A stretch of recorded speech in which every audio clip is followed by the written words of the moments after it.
عوام میں مشہور کئی ایسی باتیں جن کی شرح کوئی حقیقت نہیں، ایسی غلطیاں جن کی طرف عوام کی توجہ ہی نہیں، چھوٹی چھوٹی نظر آنے والی وہ غلطیاں جن کی وجہ سے عبادات و معاملات میں کئی اعتبار سے کمی رہ جاتی ہے۔ اس ویب سیریز میں آپ جان سکیں گے عبادات اور معاملات سے متعلق مستند اور درست شرعی مسائل، تو دیکھنا نہ بھولیے نیو ویب سیریز عوامی غلطیاں۔ بسم اللہ الرحمن الرحیم، الصلاۃ والسلام علیک یا رسول اللہ وعلی آلک و اصحابک یا حبیب اللہ۔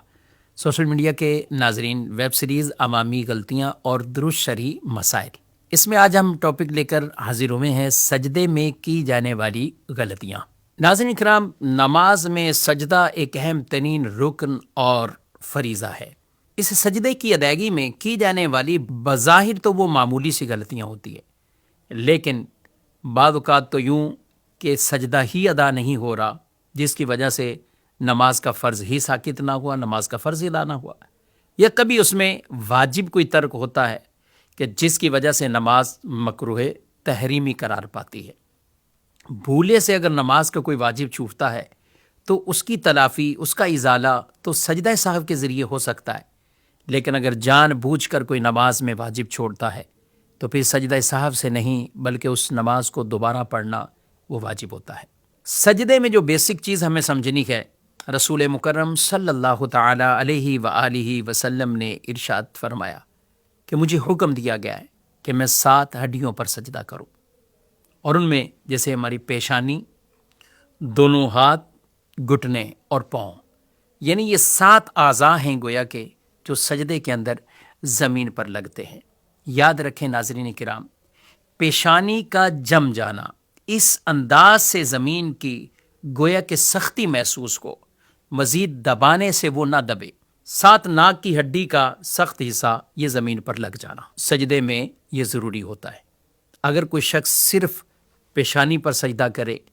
اور ناک کا حصہ نہ لگائے تو اس سے نماز کا واجب ترک ہوتا ہے، اور کوئی شخص صرف ناک کا حصہ لگائے، پیشانی نہ لگائے،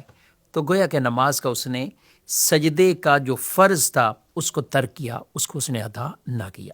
تو ہمیں زمین پر پیشانی اس انداز سے لگانی ہے، زمین پر ہو، قالین ہو، کوئی بھی کپڑا ہو۔ بعض اوقات بہت نرم اور فوم جیسی چیز زمین پر اگر بچھی ہو تو پھر حکم اور زیادہ سخت ہوتا ہے، کہ حکم میں اور تاکید ہوتی ہے کہ اس انداز سے پیشانی زمین پر جمائیں کہ مزید دبانے سے وہ نہ دبے۔ اسی لیے علماء دین، فقہاء کرام یہ فرماتے ہیں کہ زمین پر جب آپ نماز پڑھ رہے ہو تو اس قدر موٹا قالین یا نرم چیز نہیں ہونی چاہیے کہ جو بہت موٹی ہو، جس کے دبانے سے وہ درست دبے نہ اور سجدے کے اندر وہ نقص پیدا ہو جائے۔ تو نارمل قالین ہو یا چٹائی ہو یا کوئی بھی کپڑا جائے نماز بچھا ہوا ہے، بالکل آپ اس پر نماز پڑھ سکتے ہیں، لیکن وہ اتنا نرم فوم کی مثل نہ ہو کہ دبانے سے مزید دبتا ہی جائے اور درست اس پر سجدہ بھی ادا نہ ہو سکے۔ ہاں البتہ اگر کبھی آپ ایسی جگہ پر ہیں کہ آپ کو نماز پڑھنی ہے اور وہ جگہ کے اوپر قالین بھی بہت کوئی مثل فوم موٹا سا بچھا ہوا ہے، تو پھر آپ کو سجدہ اس انداز سے کرنا ہے کہ مزید دبانے سے پیشانی نہ دبے۔ تو جب اس انداز سے کریں گے تو آپ کی نماز درست ہو جائے گی، سجدہ بھی درست طریقے سے ادا ہو جائے گا۔ سجدے میں دوسری غلطی بسا اوقات عوام یہ کرتی ہے کہ سجدے میں وہ اپنے پاؤں کی انگلیاں ان کو زمین پر نہیں لگاتے۔ کچھ لوگ پاؤں اٹھائے ہوئے رکھتے ہیں، کچھ ایک دوسرے کے اوپر پاؤں رکھ لیتے ہیں، کچھ اس انداز سے رکھتے ہیں کہ نیچے صرف زمین پر ان کے پاؤں کا کنارہ لگا ہے، انگلیاں مڑ کر انگلیوں کا پیٹ یہ زمین پر نہیں لگتا۔ تو یاد رکھیں، ایک انگلی کا پیٹ یعنی مڑ کر انگلی کا پیٹ نیچے کا حصہ لگ جانا یہ فرض ہے، اور 3 انگلیاں دونوں پاؤں کی یا زمین پر جم جانا تو یہ واجب ہے، اور 10 انگلیاں اس انداز سے لگانا کہ وہ مڑ کر قبلہ رو ہو جائیں اور ان انگلیوں کا پیٹ لگ جائے زمین پر، تو یہ سنت مبارکہ ہے۔ سنت میں کتنی عظمت ہے، اگر آدمی سنت پر عمل کرتا ہے اس کا واجب بھی ادا ہوتا ہے اور اس کا فرض بھی پورا ہو جاتا ہے۔ لیکن اگر کوئی شخص اس انداز سے سجدہ کرتا ہے کہ زمین سے پاؤں کی انگلیاں اٹھی رہ جائیں یا اس کا صرف کنارہ وہ زمین پر ٹچ ہو رہا ہو، مڑ کر ان کا پیٹ زمین پر نہ لگ رہا ہو، تو یوں اس کا فرض ادا نہیں ہوگا۔ یاد رکھیں کہ یہ مسئلہ مردوں کے لیے ہے، عورتوں کے لیے یہ نہیں ہے کہ وہ زمین پر اپنی پاؤں کی انگلیاں جمائیں گی۔ عورتوں کے لیے حکم یہی ہے کہ وہ کسی بھی سمت میں اپنے پاؤں کو، یعنی سجدے میں وہ چاہیں تو دائیں طرف اپنے پاؤں کو یا پیچھے کی طرف اپنے پاؤں کو نکال لیں، ان پر سجدے کی حالت میں یہ انگلیاں لگانے کا حکم نہیں ہے۔ اور اس کی وجہ یہی ہے کہ خواتین، ان کا سجدہ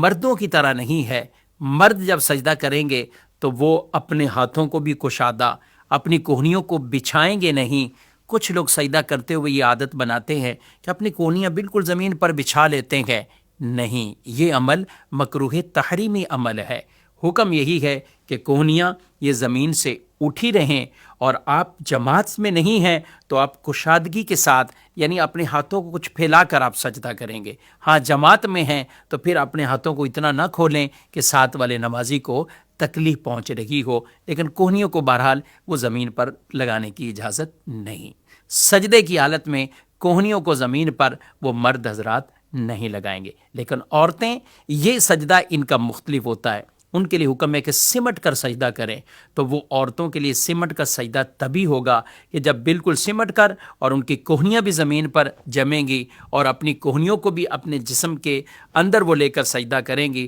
تو یہ ان کے لیے پردہ، حیا کے اعتبار سے شریعت مطہرہ کا حکم ہے۔ کچھ لوگ سجدے میں یہ غلطی بھی کرتے ہیں کہ جب ایک سجدہ کرنے کے بعد درمیان میں ہم بیٹھتے ہیں، پھر ہم دوسرے سجدے کی طرف جاتے، تو وہ پورا بیٹھتے نہیں ہیں۔ یاد رکھیں کہ جب ایک سجدہ کر کے آپ بیٹھتے ہیں اتحیات کی طرح، جسے جلسہ کہا جاتا ہے، تو سبحان اللہ کی مقدار آپ بیٹھ جائیں اور پھر آپ اللہ اکبر کہتے ہوئے دوسرے سجدے کی طرف جائیں۔ یہ نہ ہو کہ آپ اللہ اکبر کر کے سجدے سے اٹھے، ابھی آپ پورے بیٹھے نہیں ہیں، دوبارہ سجدے کی طرف چلے جائیں، تو اس طرح ترک واجب ہوگا، اور نماز بھی جان بوجھ کر یہ واجب ترک کریں گے تو مکروہ تحریمی ہوگی، اور اس نماز کو دوبارہ پڑھنا وہ واجب ہوگا۔ تو لہذا اطمینان کے ساتھ اپنے اس جلسے والے واجب کو ادا کرنا، اور کوشش کیجئے اس دوران اللہم اغفر لی یا ربنا اغفر لی یہ کلمات پڑھ لیں گے تو انشاءاللہ آپ کا واجب بھی ادا ہو جائے گا، اور ایک دعا پڑھنے کا آپ کو ثواب بھی حاصل ہوگا۔ ناظرین کرام، سجدہ کرنے کا جو مسنون طریقہ ہے کہ جب آدمی سجدے میں جائے، ایک بات یہ یاد رکھیں، سجدہ نماز کا ایک اہم ترین رکن ہے، اور گویا کہیں کہ ارکان میں سے جو رکن اعظم ہے تو وہ سجدہ ہے۔ یہی وجہ ہے کہ اگر کوئی آدمی سجدہ کرنے سے معذور ہو جاتا ہے تو پھر دیگر ارکان کے اندر بھی اس پر تخفیف شریعت مطہرہ کی طرف سے آ جاتی ہے۔ سجدہ یہ اللہ کا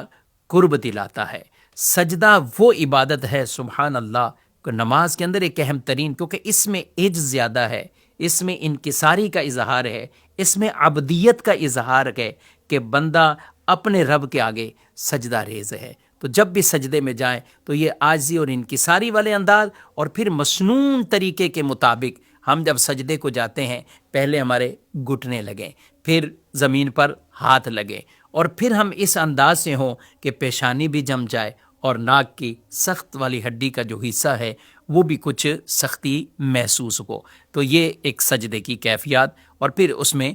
تسبیحات پڑھیں۔ سبحان اللہ سجدے میں انسان پڑھتا ہے سبحان ربی الاعلیٰ، یعنی خود یہ زمین کی سطح پر پہنچ چکا ہے اور یہ اپنی زبان سے اقرار کر رہا ہے کہ اللہ کے لیے پاکی ہے، جو میرا رب اعلیٰ ہے، جو بہت بلند ہے، شانوں والا ہے، عظمتوں والا ہے۔ اور اس تسبیح کے سبحان اللہ کیا کہنے۔ تو اس انداز سے جب سجدے میں جائیں، مسنون طریقہ یہی ہے، 3 بار تسبیحات پڑھیں، اور اگر کوئی اس سے زیادہ 5 بار پڑھنا چاہتا ہے تو اس کی بھی اجازت ہے، 5 تو 7 بار پڑھنا چاہے تو اس کی بھی اجازت ہے۔ ہاں البتہ اگر کوئی مصلی امامت پر امامت کے فرائض ادا کر رہا ہے تو اسے پھر ان تسبیحات کے اندر طوالت اس انداز سے نہیں اختیار کرنی، اسے چاہیے کہ 3 بار یا 5 بار، 5 بار بھی اس لیے وہ تسبیح پڑھے کہ لوگ 3 بار بآسانی پڑھ لیں، لیکن اگر وہ جانتا ہے لوگوں کو میرا 5 مرتبہ پڑھنا یہ گراں گزرے گا تو پھر امام پر بھی حکم یہی ہے